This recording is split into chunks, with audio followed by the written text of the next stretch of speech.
Dans cette vidéo, nous allons voir comment utiliser Jest pour créer votre premier test unitaire. Bonjour à tous, c'est Brian de DevTheory. On est là pour une nouvelle vidéo concernant Jest cette fois-ci. Alors dans cette vidéo, on va voir un peu ce qu'est Jest. Donc tout simplement, Jest, c'est un JavaScript Testing Framework. Ça veut dire quoi? Ça veut dire qu'en fait, il va nous aider, il va nous permettre de faire du test sur notre code JavaScript. Et pourquoi on parle de framework? Parce qu'effectivement, c'est un peu tout un environnement. Ça va être à la fois un test runner et une assertion library. Donc je vous invite à revenir sur ma vidéo sur qu'est-ce que sont les tests unitaires pour mieux savoir ces termes. Mais en gros, le test runner, c'est ce qu'on va utiliser en ligne de commande pour en fait qu'il aille exécuter nos tests et après qu'il nous donne un rapport d'exécution, si nos tests se sont bien exécutés ou non. Et une assertion library, c'est ce qui va nous permettre de définir en fait à quoi s'attendre dans nos tests, mais au niveau du code. Donc c'est-à-dire que le résultat de cette fonction-là devrait être ça. Ça, c'est une assertion library qui nous permet de faire ça de différentes manières. On va comprendre comment faire tout ça à travers la création de notre test. Donc là, je suis sur un nouveau projet. Je vais faire un petit npm init-yes pour aller un peu plus vite. Et ce qu'on va faire en premier lieu, c'est installer.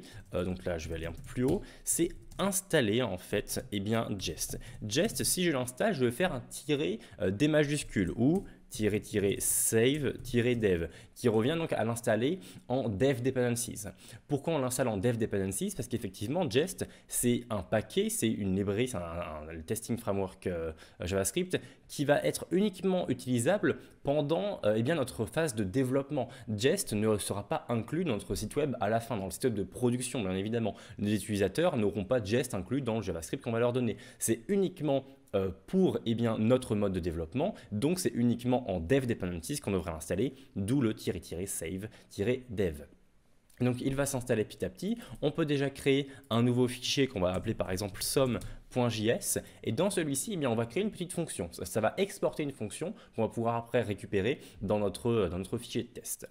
Ici je vais écrire du common.js, tac, parce que c'est un peu la base sous notre JS. Donc je vais écrire du common.js et ce qu'on va faire, c'est qu'on va faire une petite fonction qui va prendre deux paramètres, en fait qui va faire une somme de ces deux paramètres là. Donc là A plus B, tac, voilà, j'ai une fonction vraiment très basique qui fonctionne et donc j'ai mon sum.js qui est juste là. Maintenant ce qu'on va faire, c'est créer notre fichier de test qui va pouvoir exécuter notre fonction somme et voir si elle retourne bien ce qu'il faut en fait. Donc pour un fichier de test, on a deux choix.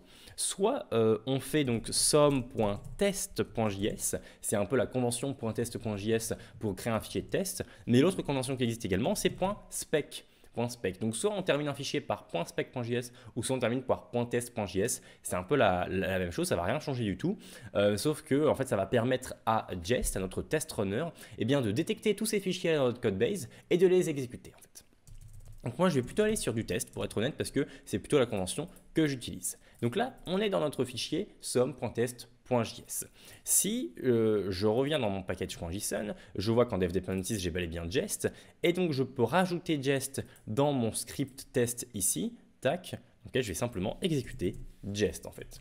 Ça veut dire quoi? Ça veut dire que maintenant si je fais npm test, ça va m'exécuter ce script là et donc ça va m'exécuter Jest. Je peux déjà le faire, on va avoir une première exécution de Jest qui va se mettre en place et en fait il va chercher tous les fichiers .test et .spec dans notre codebase en oubliant volontairement le dossier node modules ou alors le dossier dist également parce que généralement c'est des dossiers qu'on ne veut pas aller puisque ce n'est pas les tests que nous on a écrits, on veut simplement faire les tests que nous on a écrits. Donc là Jest s'exécute et on voit qu'on a un test qui a failed mais au moins on voit qu'il a détecté le fichier donc somme.test.js, c'est juste qu'en fait il n'y a absolument aucun test, donc il me ressort une erreur parce qu'il n'y a aucun test, donc ça a failed.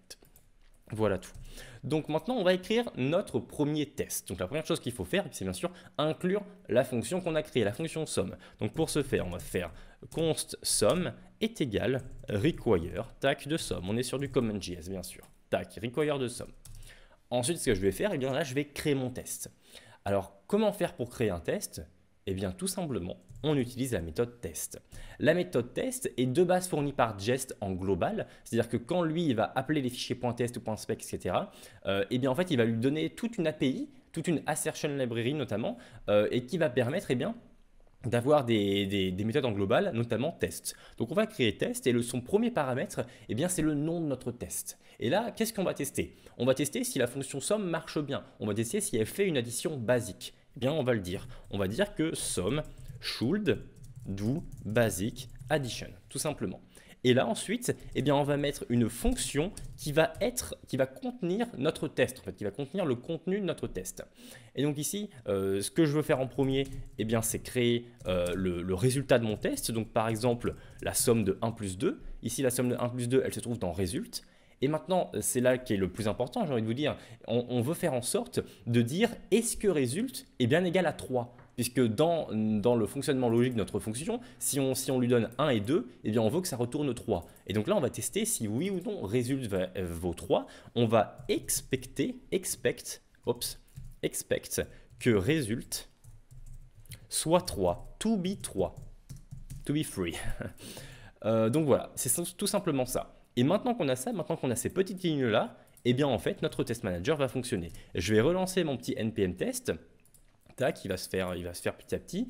Et on voit donc que là, j'ai une ligne tout simplement pour tester, pour récupérer le contenu de ma fonction, et une deuxième ligne pour expecter que ce contenu-là soit égal à 3. To be 3. Ça, c'est l'assertion library en fait. Et donc, vous voyez que ce expect et ce test, eh bien, ils ont été fournis de base par Jest. Et donc là, maintenant, on a Jest et on voit qu'on a une petite erreur. Alors effectivement, vous l'avez vu, c'est mon éditeur qui a auto-importé test alors que finalement, non, c'est pas du tout celui-là qu'on voulait. Tac. Hop, je relance bien entendu. Et voilà, ça s'est bien relancé. Hop, on va couper un peu ici. On voit que mon npm test ici a lancé Jest. Et Jest a vu qu'il y avait bien un test dans sum.test.js. Et il a bien confirmé avec cette petite check ici que ce test-là est bel et bien passé. Passé, ça veut dire quoi? Ça veut dire qu'en fait, il n'y a eu aucune erreur. Et donc, le résultat ici était bel et bien à 3. Si ici, je mets 4 et que maintenant, je relance mon test, eh bien, mon test va échouer. Et Jest va me dire, ça a échoué, voici ce qui était attendu et voici ce que j'ai reçu pour de vrai. Donc voilà un peu comment on va pouvoir utiliser Jest en fait. Voilà, on peut le voir juste ici, il nous donne même le code en question. Donc là, on voit donc que tac, c'est juste ici, le test a fail. On a eu donc une croix ici au niveau de notre sum should do basic addition. Et on voit que en fait, on expected, donc on s'attendait à avoir 4, mais en fait on a reçu 3 et on a même le bout de code ici qui nous dit à quel moment eh bien, ça a échoué. On peut même aller voir eh bien, l'API tout simplement de expect parce qu'en fait expect c'est vraiment ça qui est le plus important. Par exemple, on va pouvoir faire un expect.close_to pour savoir si un nombre est près d'un autre nombre. On va pouvoir faire le point note pour inverser. J'aurais pu faire point note .tobe4 et dans ce cas-là ça aurait été vrai puisque 3 n'est pas égal à 4 mais du coup ça aurait pu renvoyer n'importe quel résultat donc c'est pas forcément le meilleur. On a plein de choses par rapport aux fonctions, on a du to be falsy, to be defined, on a du to be nul, to be not a number, to be undefined, bref to contain si on a un array et on veut que ça contienne un item spécifique. Bref, il y a vraiment pas mal de méthodes que vous pouvez utiliser ici et donc c'est vraiment le gros avantage de Jest, c'est cette assertion library via expect. Donc voilà tout concernant cette vidéo pour votre premier test unitaire avec Jest. Voilà. Si jamais vous voulez aller plus loin, eh bien écoutez, j'ai créé un cours sur les fondamentaux du test unitaire. C'est un petit cours de 2 heures et ça va vous permettre de réellement sécuriser votre codebase avec JavaScript.